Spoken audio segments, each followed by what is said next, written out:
I got more channels. I had outdoor, but how So complex it is. Like I say, start looking into that because I started looking into that years ago and then started working. yeah. So Anyway, 5, 4, 3, 2, 1. This is the Jai Zero, also known as Jeremy Jai Guillory, and we got classic, Classic Mike. classic Mike here. Yep, Back for another week. yep. And today we are going to be talking about championship belts. Right. So, um, Classic Answer Mike. that question again before we start. That way people know what we're talking about. Okay. You answer that question. Let's get that question out of the way, and then we'll talk about it. So, Classic Mike, when it comes to the championship belts, Right. we already know that WWE has like used like real gold diamonds and things for their world heavyweight championships. Yeah, make them sparkle Yeah, more on camera. yes, and I believe they have a company or jeweler, someone to actually design it. But when it comes to independent shows and independent um, or small time promotions, how do you think that they design their championships? Do you think that they go through a local jeweler, or do you think that they do like a replica, or what do you think that they do? They design their own belts. And all belts are not going to be the same. Each manufacturer designs their own belt. Sometimes they use metal with gold plating on there, or they just use like gold stuff. Basically, looks like gold to make it shiny a lot better. Mostly it's metal because they want to shine a lot. They don't have problem with jewels and stuff. They're not that. A lot of organizations can't afford that and don't want that. It's too, it's too bright. Some organizations go with the regular standard belt without the jewels, just the metal fixed on there, gold metal plated. Other belts are silver metal plated. That's how the other organizations do it because WE has the money and they're not millionaire people, so they try to do what they can with the belts and just make sure they shine on camera. You don't need expensive cameras that WWE does. Because a lot of them don't have expensive cameras. DNA don't have expensive cameras. AW has expensive cameras. They go with regional regular cameras. WE's the one that goes to big bucks. They're a big money winner. So that's just, the other belts are just like the regular belts that we used to have. Those type of belts made. Yeah. They don't go to a jeweler. They go to there's a lot of belt makers out there. They design the belts, you have a belt maker, and they make the belts. Yeah. They got belt makers out there been doing it for a lot. They got a lot of major ones been doing it for a lot of years since the 70s. That belt making companies have made belts. I just send them the designs. They're all been around for years, so they go to a designer and help design the belt and make it. Do you How I think do it these that? days. They said now don't need jewels. Some don't use jewels. That's what he is. Yeah. Dumb question here, but do you think Okay. that WWE or AEW could actually benefit from a replica belt that would be worth like $40, $50 versus a $10,000 championship belt? Well, those replica belts are not shiny. They're made of plastic. The replica belts are made of But plastic. Plastic don't shine on the screen. okay, They want metal because it shines, makes it look more presentable. And the plastic belts won't work because a lot of times you see fans bring them in and you look at them and there's no shining on them. I mean, you can't really you see them, but not as popular as what it is. The replica belts are made for fans to make it cheaper, so they don't have to pay the $1,000 to get the big belts unless you're a collector, or from the design one for you. okay, But other than that, they're just made for the fans to buy. It's all there. It's all they are.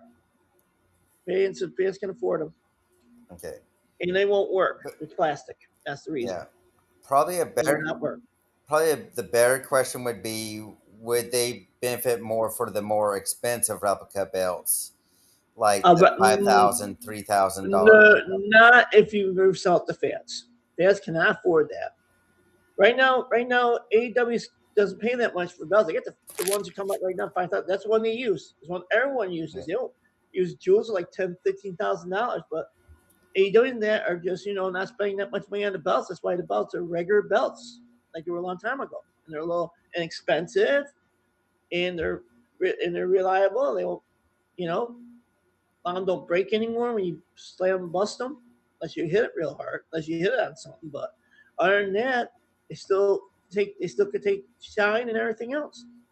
All you do is keep shining the belts, bring them out, and that's it. You don't need nothing fancy. Exactly.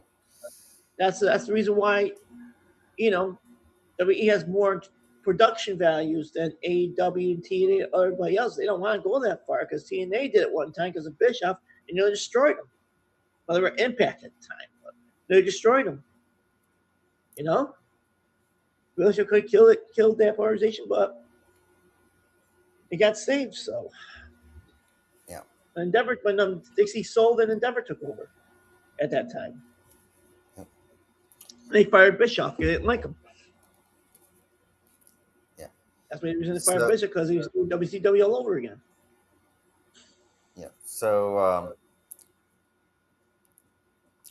let's talk about the history of the championship belts. Which ones? All the when, belts you mean? Okay. yeah. When did wrestling start utilizing the championship belts? Well, basically, basically wrestling was a circus thing. Circuses should be the man. But I think it was like almost, if I remember right, if I remember NWA, late 1800s, they started having a champion. Started champion. They started organization back in the small little local promotion, late 1800s, early 1900s. But they had only little minor plastic belts. But belts didn't get bigger to like the 1920s and 1930s. Wrestling started picking up a little more. That's when they started getting the bigger belts. Okay. And then it was just the NWA at the time. Vince didn't start his until I think the 30s, but it was still under NWA rule before he broke off in the 60s. Vince Sear broke off NWA in the 60s before Vince took over. Same thing with Adrian Vern left that too. Wanted to make his promotion bigger. It just started out like in the late 1800s, was the earliest to read about a world champion. I forgot who it was, but it was an old time wrestler that we still remember today. But it started like that, and the NWA was the first one to bring wrestling to Main Street across the United States. But they started opening small organizations, started coming around, being part of the NWA at the time. Nobody branched out everything else yet until the 50s and 60s. A couple of them decided to branch out on their own, and one stayed in the NWA. So Okay. that's why I saw champions in different organizations showing the belt. So, Why do but it you didn't get think really that they? popular. The Templates didn't get really popular till like the 50s. Like Luthez and Nature Boy Buddy Rogers. All that. That's when belts started becoming popular because TV started coming around Yeah. and people could watch it on TV. Yeah. That's what made it more So, popular was TV coverage. so why do you think they It went died. with the belt instead of like a trophy or a ring or? But that's belt you can bring around the ring. You can put around your race. A trophy you have to bring it out. Sometimes they're heavy. Because they have these big things to shine on TV. Basically, they did awards. Be too heavy to bring to the ring. Those awards can break easy. With a belt, it's very hard to bring it. Easy to carry. Might be heavy. Take it off. Put it back on. Instead of bringing the trophy to the ring. So he said it was a lot easier. They used to have trophies in like the 1800s, but they didn't do the belts for like later on. But it was like trophies and stuff or ribbons, whatever. Yeah. Pass on to the next person. They kept falling apart. So they were thinking about years what they can do is they tried everything. And then when they decided to make their own belts, that's what started right there in the 20s, the belts. They started making old belts that have ribbons and stuff. So, Okay. and the belts started becoming more popular and more impressive because everybody loved seeing them. I mean, they never seen belts like that before. That's what got popular straight through the years. But belts getting bigger, bigger, bigger, bigger, bigger. Plus, TV is getting more coverage, but it came back on in national mainstream in the 80s. Much with syndication, then it was Raw and all that, Monday nights and Tuesday nights and Friday nights. Yeah. And the belts were getting bigger and bigger, and people were seeing them more popular. Yeah. That's what they liked. And they used to And have trophies and ribbons, but when they started wearing belts, that got more important. Yeah. So when it comes to, um, and I believe it was WWE that introduced the championship or the champion's advantage, where if they get counted out or disqualified, they still retain the belt. Is that correct? Is that when you started seeing I that? think it. And let me look it up real quick. Let me look it up real quick. Sis. I'm quick on my phone. And I put it in again. Okay. Now, what was the question again? About the champion advantage. Okay. Champion's advantage. Which organization had a championship belt started? They can retain the belt, disqualification, or count out. Where it started. Okay. Originally started with boxing. So Okay. that's it. So Okay. let So me that started add out. let me add wrestling. Let me add wrestling to it. I forgot the. Okay. The NWA was the first one to do AWA. that because some organizations had different rules. Yeah. Some areas, whoever run it, made the rules for their area. Some organizations and NBA at the time, not the mainstream, but some of the lower ones, locals, did it that way. Started it first. But then come mainstream to WE started it. That's when they, that's when they broke up at NWA and started changing their rules. They said they can keep the balance qualification count. That was years later. But the regional organizations, NWA, according to what I read, did their own rules for their own organizations. Because they followed NWA, but Bob didn't have the over top rope or anything like that, like the main NWA organizations in like the Carolinas and Georgia, they had those rules. Okay. Everyone else had their own rules because they were run by independents. Okay. What do you think some responsibilities that wrestlers have to have as champion? Back then, you had to wrestle every match as champion.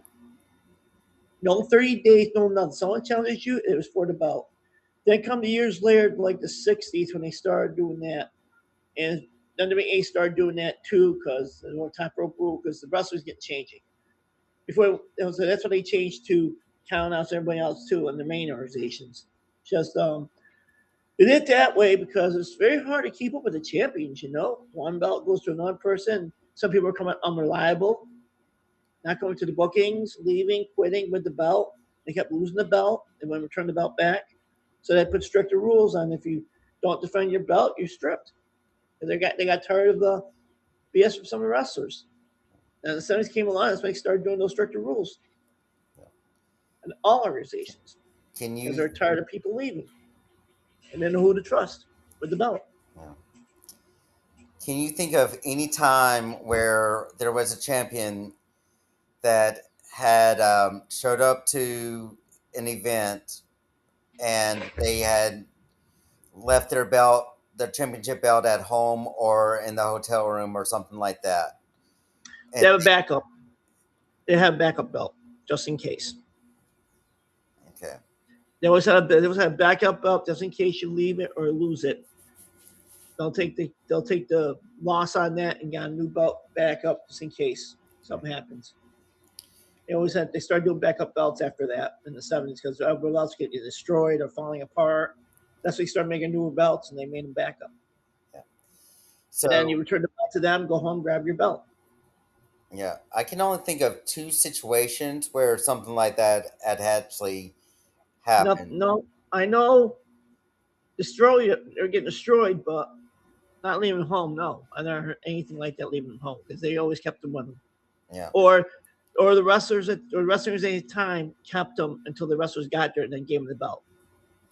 Some organizations were doing that actually, too at the time. They weren't really carrying the belts because they think they were getting stolen. Some would, some wouldn't.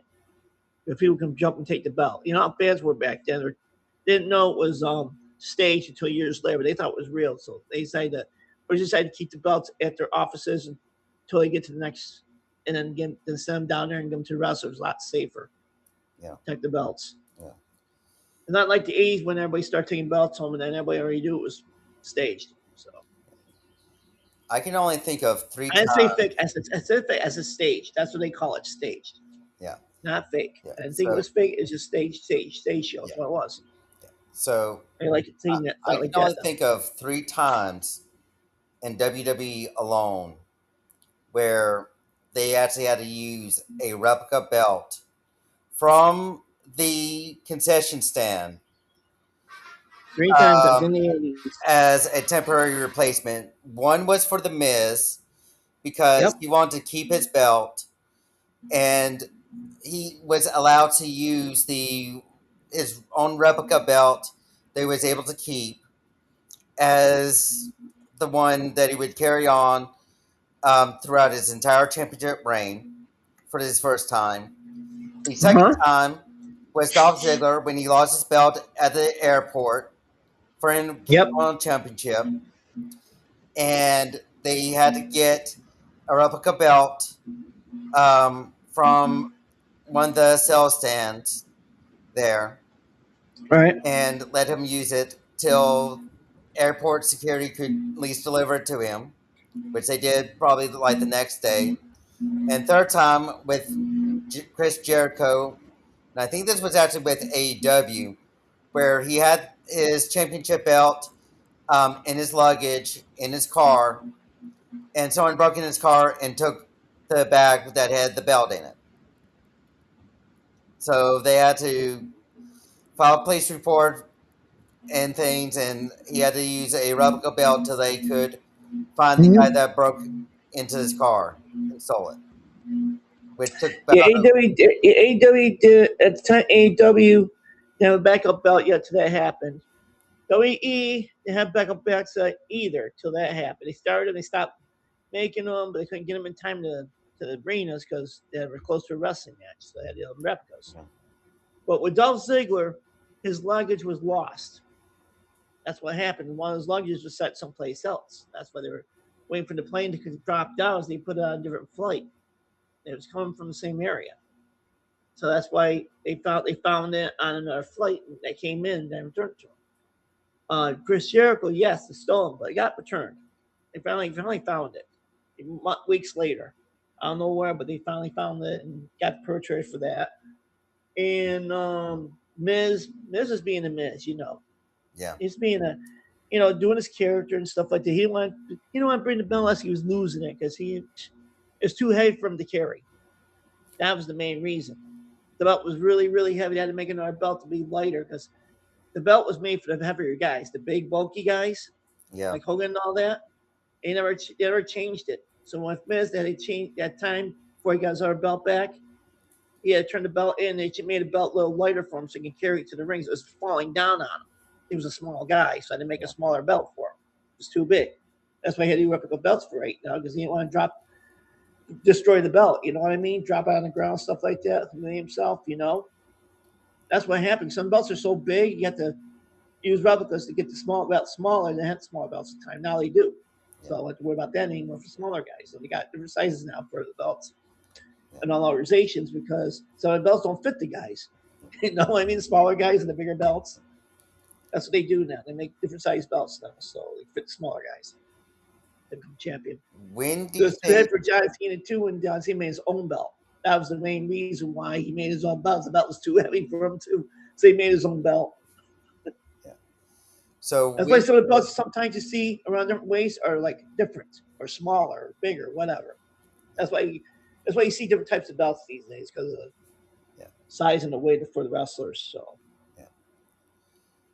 So when do you think that too many championships are just too much? Like you have the Intercontinental Championship, a Cruiserweight Championship, United States Championship, North American Championship. When do you think that there's just going to be too many championships for one organization? they're not doing no more championships. They kept those championships. They're the pop. When they bought in WCW about all championships, they wait for the one with the popular. It's like United States Championship was becoming a popular champion.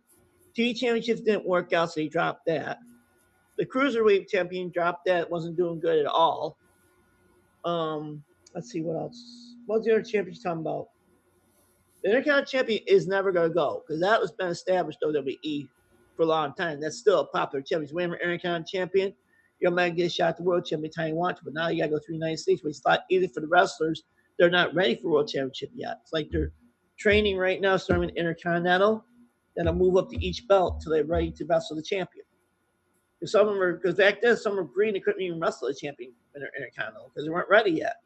So it's like training, make sure they get ready. They want to push them. They see how they handle the belt first, which is usually the Intercontinental title first. That's, then they go through the other, like USA champion, same thing. You do the same thing US champions to make sure they can handle the belt, they can handle the pressure. Some can, some can't. That's why a lot of them became those champions and never became the world champions. They couldn't handle the pressure. And to make sure what their mindset is, not go to their head. You know what I mean? Like Warrior did when he became champion, went to his head. He didn't understand wrestling business. That happened to him. Like other wrestlers did the same thing too in various organizations. They could, it was all in their head, and they had to strip the belt from them somehow just to say they're not perfect champions. But now they got these other belts for them. See if they can handle the world championship. If they can't, they won't get pushed. They'll stay where they are. Yeah. That's how you do it these days. Make sure they don't get full of themselves. You know, I know they're just acting, but sometimes it can go with the reality. You know what I mean? It has happened before with a lot of wrestlers. Yeah. I grew up, I have a lot of wrestlers when I grew up. But I think Rick Steamboat never became the world champion WWE because he couldn't handle the the schedule and stuff like that because he wanted to be with his family. That's another reason. So these wrestlers don't want bigger schedules because they want to be close to their fans and stuff, bring them on the road. But the world championship, you're gonna be away from it a long time. You're gonna be every single event. You have to make sure you get your family complete balance too, because it's personalized part of it too. If you're the world champion, you won't have much more personal life anymore. Right. You have to be almost every event. That's what some of the guys don't go for the world title. Right. So. And yeah, but they want to be away from their families for too long, especially when you have newborns. You know what I mean? I know exactly what It'll you mean make on the that. mistakes the wrestlers did in the past. Yeah. So So. that's just my opinion. Yeah. And what are your thoughts on champion versus champion matches? Do you, Test. Basically, well, back then they did a match, and it wasn't in the United States. I think it was in Japan or something between Ric Flair and Bob Backlund. Ended up in a draw, belt for belt. It ended up in a draw. No one won the belt. They took the belts back, but they went toe to toe, I think, for 45 minutes, almost an hour, and it went to a draw. And one time, another champion went disqualification. Because basically, other champions from organizations trying to see they're better than whoever, see if they can, who's better than anybody else and who's better. But before Hulk Hogan came along, or Sheik, a lot of people were just testing.